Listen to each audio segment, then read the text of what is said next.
of hula in this presentation around the teaching of Hawaiian hula masters.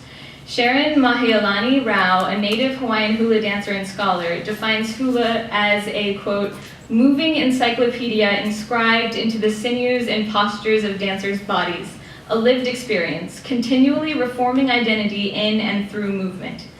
Rao frames teachings of hula as an act of resistance by strengthening cultural differences from the settler state. Dr. Pualani Kanaka'aule Kanahele Akuma Hula speaks to the ways in which hula is generational when she says, a tradition really belongs to a family because tradition has to do with the family that lived before you.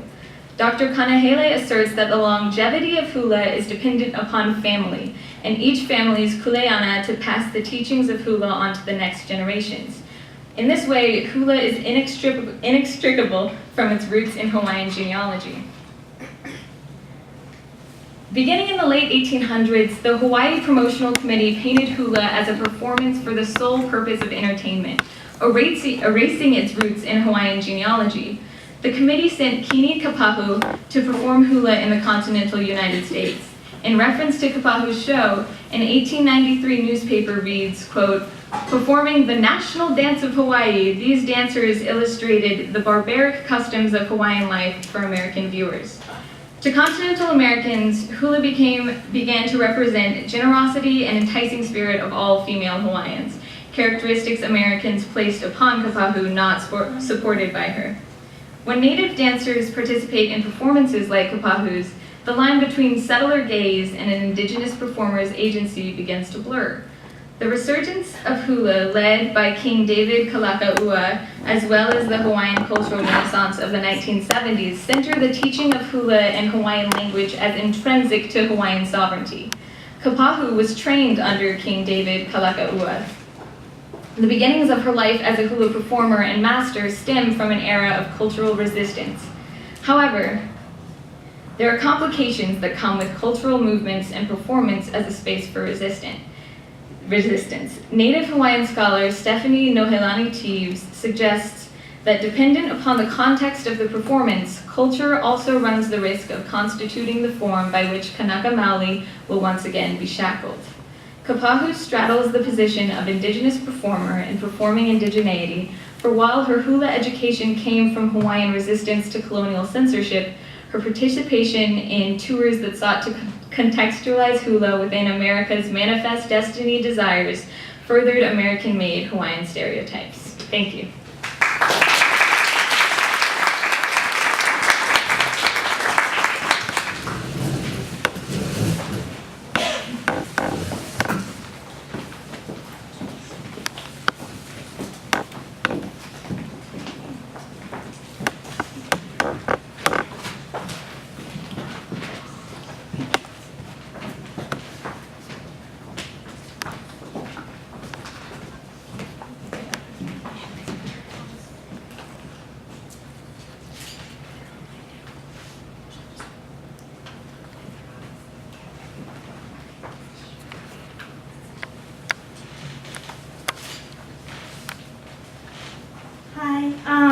So my project this quarter was understanding the role of storytelling in cultural reclamation.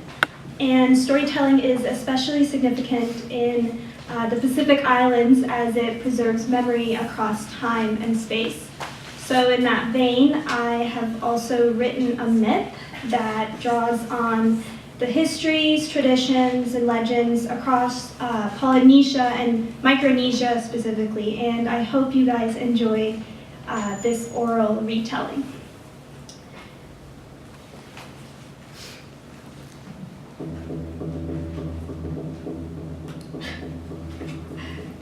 On the archipelago of Pu'edam, there lived on the largest island, Kortoha, the great tribe of Seno Ikaf. I am the lizard goddess, Erupa B. From the mountain to the bay, all the fresh water on the island is my domain.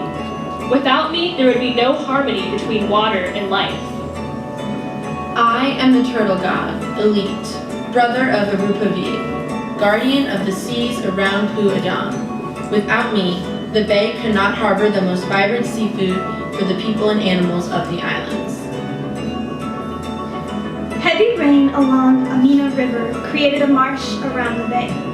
This made it difficult to build any permanent structure near their food source. Senelekaf lived on the leeward side of the mountain. I am Chief Kortoha and leader of my people. The people of our village are strong and quick-minded. The men fish for our food and the women tend to the land. Together, they manage the fresh water. The son of the chief, a clever yet lazy man, wanted no more than to gain approval of his village and improve his tiring journey hauling fish across the island. I will navigate the freshwater to the other side of the mountains. This way, the fish and the water will be closer to home. However, he was naive. The man-made canal was no sooner in place when the rain swept the island. The disruption of the river had created an imbalance in the cycle of fresh water that flowed through Kortoha. Angered by his recklessness, the gods unleashed their wrath, drowning the village with monsoon floods. The waters swept the son of the chief out to sea. The villagers begged and prayed to the gods for forgiveness. Great and wise Erupa and Erupa, have mercy on our village and their plight. We have repented on our mistakes. If you must punish someone, please take my head and be at peace, for it was my son who caused you trouble. Elipur and Erupa took pity on the island. They set about conditions for future generations to adhere by. We ask that you bring a pot made from hot rock of the volcano. Each year you must hold a ceremony to atone for the greed of man and pay tribute to the life that gave your people life. Next, the villagers must vow to uphold the sanctity of life and only take from the bay as much as they need. In return, we will protect and ensure the water is fresh and the food source is plentiful. Should you abuse that promise, a human sacrifice will be taken away by the sea. The chief was still not satisfied as he greatly missed his son. He began a freshwater fast. At the third day, when the chief was on the brink of death, the gods conceded. We cannot bring back your son, but his soul will remain on earth, inhabiting the stingrays that protect the surrounding sea. In the years that followed, the presence of lizards and turtles were signs of health and vitality on the island. Those who were especially lucky would even spot a stingray in the waters surrounding, which would indicate good fortune for the year.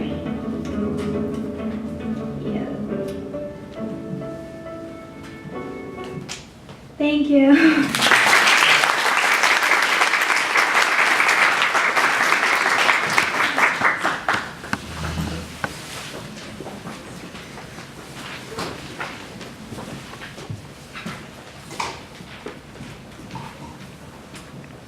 Hi everyone.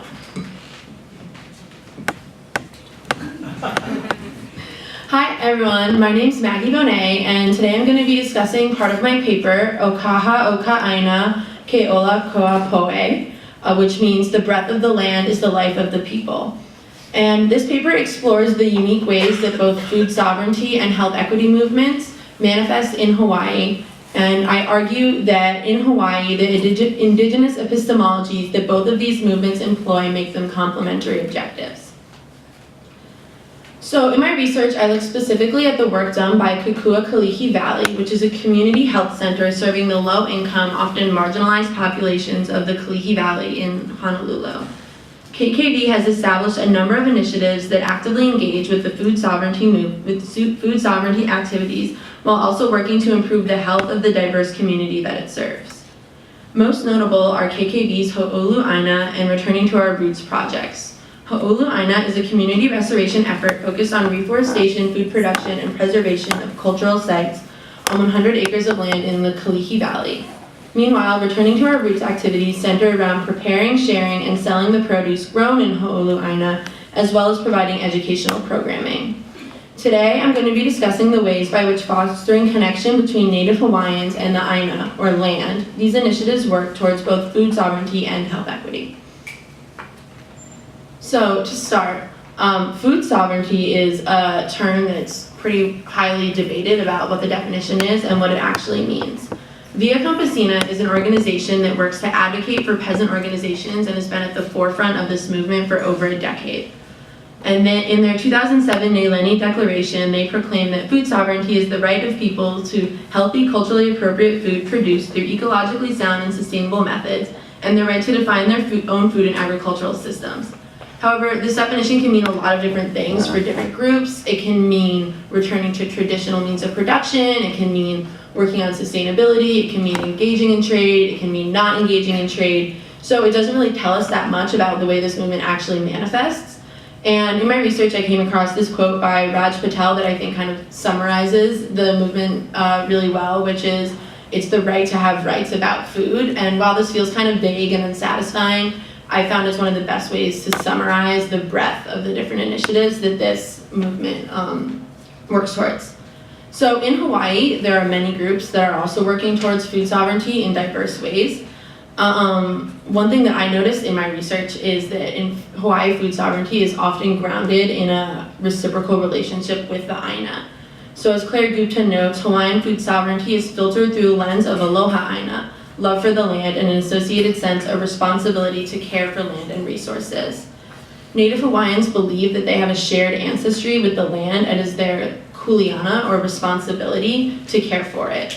If they do so in return, it will nourish them. This sense of reciprocity is far less commoditized than a lot of the more Western definitions that focus only on taking from the land. So as renowned Hawaiian scholar Noelani Goodyear Kapua notes, in Hawaii, one of the main objectives of food sovereignty is to dislodge overdependence on corporate systems and the transnational market economy. Currently, over 90% of the food in Hawaii is imported, and this has really disrupted this reciprocal relationship with the land that I just talked about. So this makes it one of the most important objectives of the movement. This reclamation can manifest very differently. However, in my research, it generally meant a return to Native Hawaiian